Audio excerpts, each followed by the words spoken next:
अन्तर्राष्ट्रिय सम्मेलन आयोजना गरिरहेछ त्यो सम्मेलन आयोजनाको अर्थ व्यवस्थापन समितिको संयोजक पनि विश्वविद्यालयको केन्द्रीय क्याम्पसबाट यो आयोजना भइराखेको पहिलोचोटिको यो अन्तर्राष्ट्रिय कन्फरेन्स हो।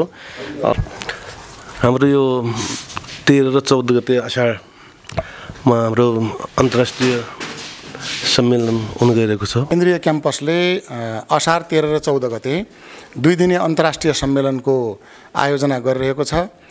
यसको आयोजकका रूपमा केन्द्रीय क्याम्पस रहेको छ भने यसको सहकार्यका रूपमा एउटा भारतको एकजोरा रिसर्च एसोसिएसन भन्ने संस्था रहेको छ र यो कार्यक्रमलाई विश्वविद्यालय अनुदान आयोग नेपाल तथा सुदूरपश्चिम विश्वविद्यालयको अनुसन्धान नवप्रवर्तन तथा विकास केन्द्र लगायत अरू 14वटा सङ्घ संस्थाहरूले सहयोग गर्नुभएको छ।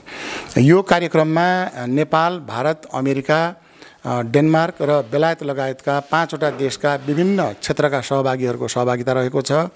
यो 2 दिने अन्तर्राष्ट्रिय सम्मेलनमा हामीले 2वटा कीनोट स्पिच, 7वटा थीमेटिक स्पिच र 2वटा प्लेनरी सेसनको 2वटा प्यानल डिस्कसनको हामीले व्यवस्था गरेका छौँ।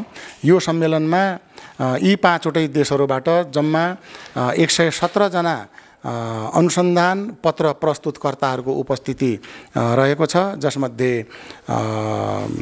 अनलाइन र अफलाइन को व्यवस्था हामीले गरेका छौँ। सुदूरपश्चिम विश्वविद्यालयले जुन अहिले यो अन्तर्राष्ट्रिय सम्मेलन आयोजना गरिरहेछ त्यो सम्मेलन आयोजनाको अर्थ व्यवस्थापन समितिको संयोजक पनि हो। अब यो कन्फरेन्स आयोजना गर्ने भनेको कुनै पनि विश्वविद्यालयले विद्यार्थीहरूको शैक्षिक गुणस्तरलाई अभिवृद्धि गर्नको लागि विद्यार्थीहरूलाई अनुसन्धानसँग जोड्नुपर्ने हुन्छ र त्यो जोड्नको लागि यस्ता किसिमका कन्फरेन्सहरूको बाट नै विद्यार्थीहरू त्योसँग जोडिने भावनाले हामीले यो कन्फरेन्स आयोजना गर्ने गरेको हो, जमर्को हो। यसको लागि हाम्रो केन्द्रीय क्याम्पस र हाम्रो एकजोरा फन्ड एसोसिएसनको सहकारी हो र यसको लागि हामीलाई सहयोग चाहिँ युजिसीले पनि गरेको छ।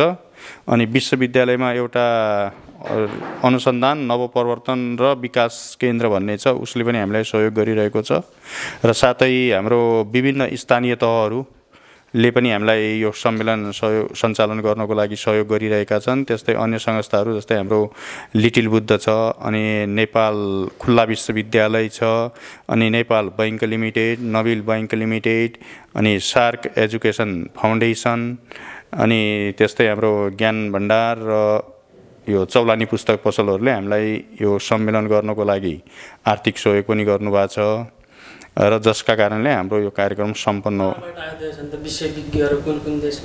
विषयविज्ञ हाम्रो 5वटा देशबाट आइरहेछन्। विभिन्न क्षेत्रबाट आएका प्रस्तुतिहरूलाई रिभ्यू गर्ने र तिनीहरूलाई फाइनलाइज गर्ने काम गर्ने मेरो जिम्मेदारी खास गरेर चाहिँ। अनि केन्द्रीय क्याम्पसमा यो कार्यक्रम पहिलोचोटि भइरहेको हो, यो इन्टरनेसनल कन्फरेन्स, त्यो पनि केन्द्रीय क्याम्पसकै आयोजनामा। यो कतिको कठिन भयो यो आयोजना गर्दाखेरि अहिलेसम्म?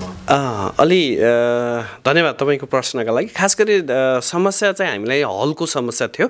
जेन तेन हामीले हल चाहिँ यहाँ म्यानेज गऱ्यौँ र अर्को भनेको चाहिँ अब हुन त हामीले यहाँ केन्द्रीय क्याम्पसमा मात्रै नगरेको कन्फरेन्स र केन्द्रीय कार्यालय र अन्य ठाउँहरूमा पनि हामीले यस्ता कार्यहरूमा इन्भल्भ भएको हुनाले त्यति धेरै गाह्रो चाहिँ भएन। तर वास्तवमा कुनै पनि यस्ता कार्यक्रमहरू गर्नको लागि साह्रो गाह्रो त हुने नै हो। केही सर्टेन मान्छेहरूले मात्रै चाहिँ यसलाई चाहिँ इनिसिएटिभ लिएर अगाडि बढ्नुपर्छ, त्यसका लागि चाहिँ अलिक गाह्रो नै हुन्छ भनौँ।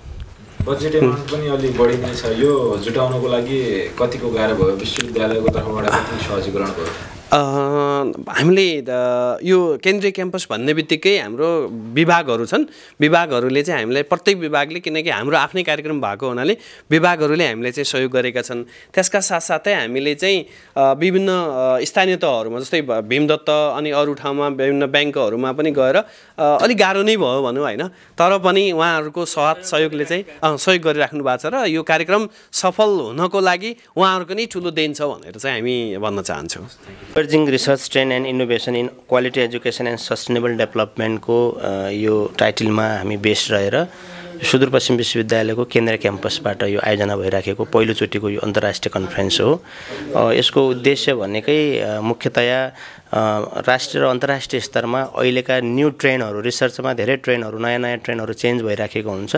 रिसर्चमा भएका नयाँ ट्रेन्डहरूलाई चाहिँ हामीले यहाँ सिक्ने र हामीले अहिलेसम्म गरिराखेका कुराहरूलाई त्यो म्युचुअल सेयरिङ गराउने एउटा उद्देश्य हो। दोस्रो चाहिँ विभिन्न कन्टेन्टहरूमा हामीले थिमहरू डेभलप गरेका छौँ। त्यो थिममा चाहिँ अहिले नयाँ विश्वमा अहिले नयाँ डेभलप भएका रिसर्च ट्रेन्डहरू लगायत नयाँ तपाईँको रिसर्चको प्रोडक्सनहरूलाई चाहिँ यो सम्मेलनबाट चाहिँ हामी सेयरिङ गर्छौँ र पछि यसको एउटा एब्स्ट्र्याक्ट बुक निस्किन्छ। यसकै आधारमा हामी तपाईँको जर्नल पब्लिकेसनहरू गर्छौँ र यसले मलाई लाग्छ हाम्रो क्वालिटी इन्हान्समेन्ट हुन्छ। यहाँको एजुकेसन पेडागोजी र हाम्रो रिसर्च मेथड लगायतका कुराहरूमा चाहिँ धेरै यसले चाहिँ महत्त्व राख्छ। तर आजको भोलि नै यसको इम्प्याक्ट देखिँदैन। त यसको इम्प्याक्ट हामी चाहिँ केही वर्षभित्र नै यसका केही सुधारात्मक कुराहरू हामी देख्न सक्छौँ। विद्यार्थीहरूले सहभागी लिन पाउँछन्? एकदमै। यसमा सहभागिताको लागि मुख्यतया चाहिँ रिसर्च पेपर जसले रिसर्च गरेको छ र आफ्नो गरेको रिसर्चलाई यहाँ प्रस्तुत गर्ने एउटा यो प्लेटफर्म हो।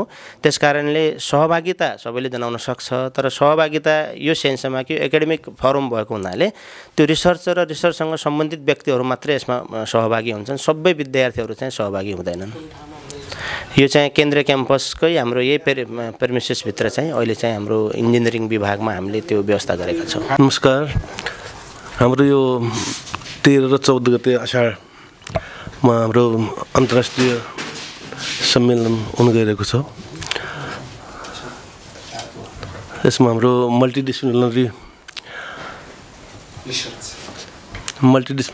रिसर्च सम्बन्धी छ। यो यसलाई कसरी सफल पार्नुहुन्छ तपाईँ? यसको चाहिँ संयोजक हुनुहुन्छ। यसमा हामीले 5-6वटा टिम बनाएका छौँ। यसको लागि सबै सरहरूले आफ्नो टिममा काम गर्दै हुनुहुन्छ। त लगभग हाम्रो अब धेरै कामहरू पुरा भइसकेको छ। हल व्यवस्थापन सम्बन्धी थियो हाम्रो, त्यसको पनि पुरा भइसकेको छ। यहाँ यो जो आर्टिकलहरू हुन्छन् त्यसको रिभ्यूको काम भइसकेको छ। म्याक्सिमम कामहरू हाम्रो भइसक्यो। कुन देशबाट यो विषयका विज्ञहरू आइरहेका छन्? हाम्रो अनलाइन अफलाइन गरेर हाम्रो 5-6वटा देशहरूबाट छन्। बढी जसो हाम्रो इन्डियाबाट छन् होइन। अरू